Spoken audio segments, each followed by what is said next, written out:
Assalamualaikum warahmatullahi wabarakatuh. Berjumpa lagi di channel kita, yaitu channelnya Ibrahim Pakpahan di Rumah Edukasi dan Sharing tentang Hukum.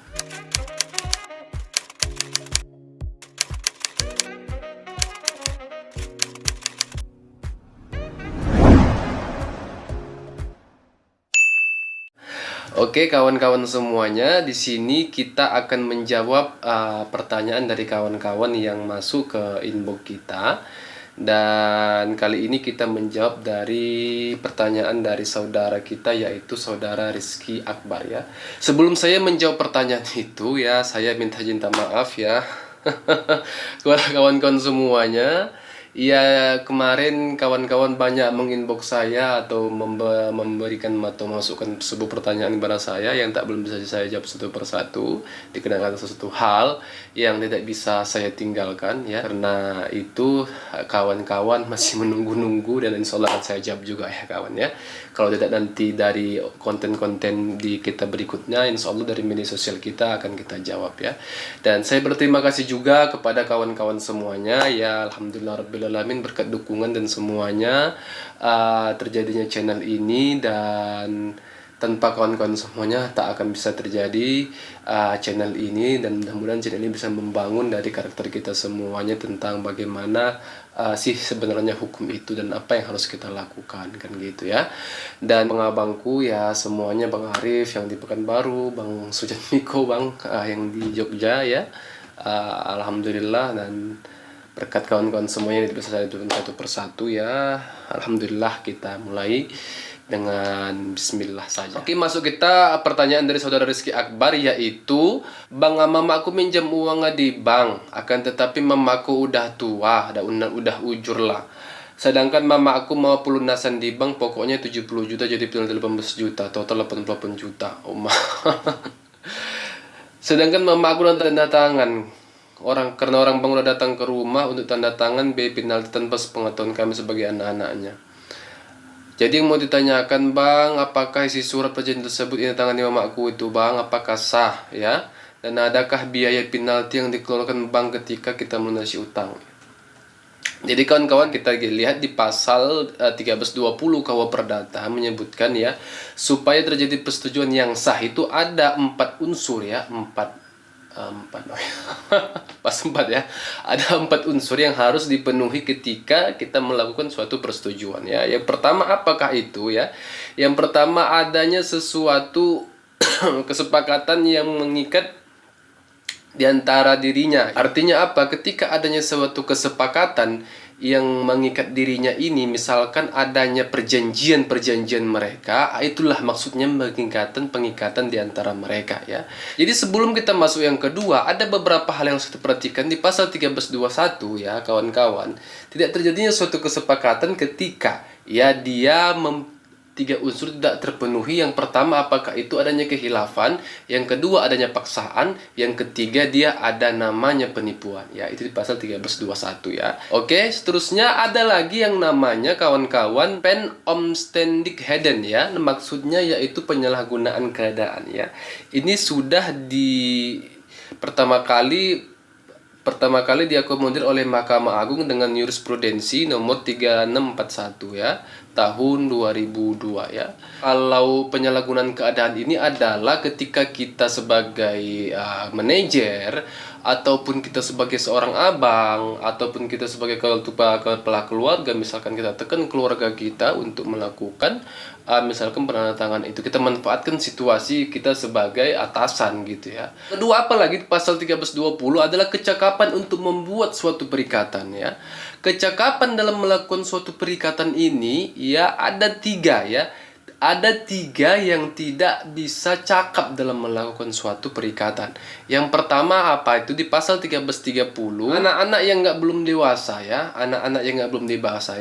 karena di pasal 330 KUH Perdata itu adalah batas umur anak dewasa itu adalah umur 21 tahun ya. Itu yang pertama ya. Yang kedua tadi adalah orang yang ditaruh di bawah pengampunan ya. Di bawah pengampunan ini kawan-kawan sebenarnya sudah diatur juga mengenai spesifik siapakah sih yang berhak, orang yang ditaruh di bawah pengampunan ini adalah di pasal 433 disebutkan bahwasanya setiap orang dewasa yang selalu berada di dalam keadaan dungu, gila, atau mata gelap harus ditempatkan di bawah pengampunan, sekalipun ia kadang-kadang cakap menggunakan pikirannya.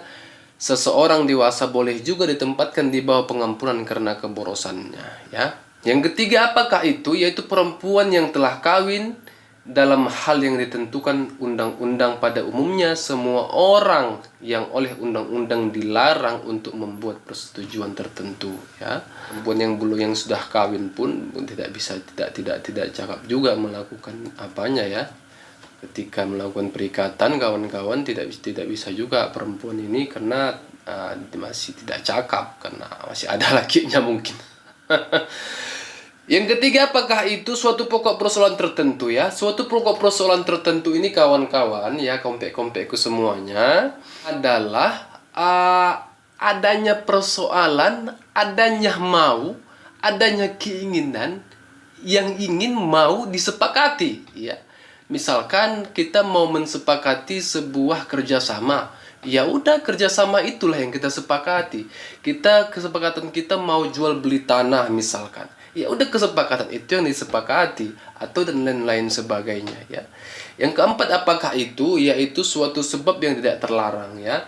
Suatu sebab yang tidak terlarang ini kawan-kawan adalah adanya sesuatu hal yang dilarang oleh negara kita, yaitu Negara Kesatuan Republik Indonesia. Sesuatu itu adalah tidak boleh dilakukan dan tidak boleh dilaksanakan dalam melakukan perjanjian. Contoh, aku mau melakukan suatu perjanjian jual beli narkoba misalkan, ya. Aku mau jual beli narkoba, aku rekrut orang sebagai agen. Ada satu agen yang di Kabupaten Labuan Batu, ada agen satu yang di Labusel, ada satu agen yang di Labura misalkan, ya. Di antara tiga kabupaten ini aku memberikan sub agen semuanya, ya. Itu tidak bisa melakukan perikatan ataupun perjanjian di antara mereka. Kenapa? Karena sesuatu hal yang dilarang oleh Negara Kesatuan Republik Indonesia. Jadi apa relevansinya dengan kasus yang ada, ya? Jadi relevansinya adalah bahwasanya saudara kita ini di bawah pengampunan, ya, di bawah pengampunan yang telah dilindungi oleh undang-undang, ya. Apa yang harus dilakukan, ya? Karena orang tua kita tadi itu adalah orang yang sudah ujur, yang tidak bisa menggunakan cakap dalam pemikirannya, maka dia harus ditaruh di bawah pengampunannya. Yang pertama apa yang harus kita lakukan? Yang pertama yaitu kita ajukan ke pengadilan setempat, mengajukan diri untuk menjadikan diri sebagai di bawah pengampunan. Apa syarat-syaratnya? Yaitu yang sudah kita sebutkan tadi, ya. Setelah itu kawan-kawan bisa nanti mengajukan juga ke pengadilan di mana kawan-kawan tempat tinggal. Kita ajukan lagi dengan namanya untuk permohonan pembatalan dari suatu perjanjian yang telah disepakati orang tua kita terhadap orang bank tersebut, ya. Jadi begitu kawan-kawan, ya, yang solusi dari saya yang harus kita berikan dan harus yang bisa dilaksanakan, ya. Jadi kalau untuk biaya-biaya, ya kawan-kawan, pasti ada biaya yang telah kita keluarkan dalam memasukkan permohonan ke pengadilan, ya.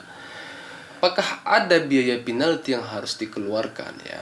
Ketika seseorang melakukan perjanjian perikatan, setiap apapun itu, persoalan apapun itu, maka secara hukum positifnya mereka sudah terikat di dalam suatu hukum, ya. Itu perlu kawan-kawan catat, ya.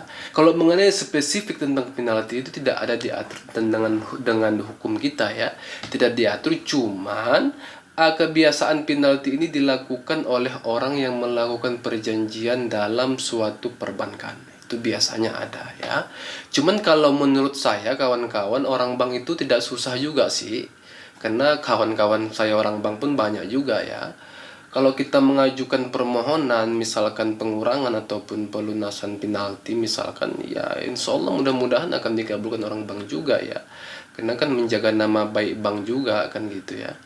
ya biasanya dikasih. Cuman kan kalau biaya penalti ya di mana-mana bank pasti ada biaya penalti. Cuman kebanyakan bank biasanya mereka bisa menghapus itu sampai 100% setahu saya ya. Cuman nggak tahu juga lah ya yang lain-lainnya. Oke.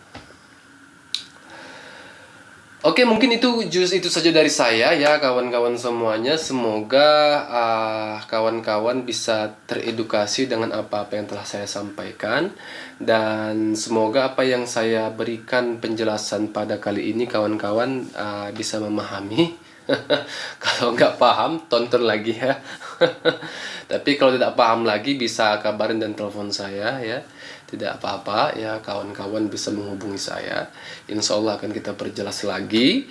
Dan mungkin sampai sekianlah kali ini penjelasan kita tentang seputar suatu hal perjanjian. Jadi kawan-kawan yang ingin bertanya ya ke kita, udah komen aja di bawah ya, atau follow Instagram kita di bawah ini ya. Kalau mau follow silahkan follow ya. Kalau mau nanya seputar hukum silahkan tanya. Insya Allah akan kita jawab satu persatu dan semampu dan sesanggup kita ya. Oke, sekian yang dapat kita sampaikan. Jadi selamat istirahat kepada kawan-kawan. Sampai jumpa. Salam Kompe Hukum. Jangan lupa bahagia. Iya.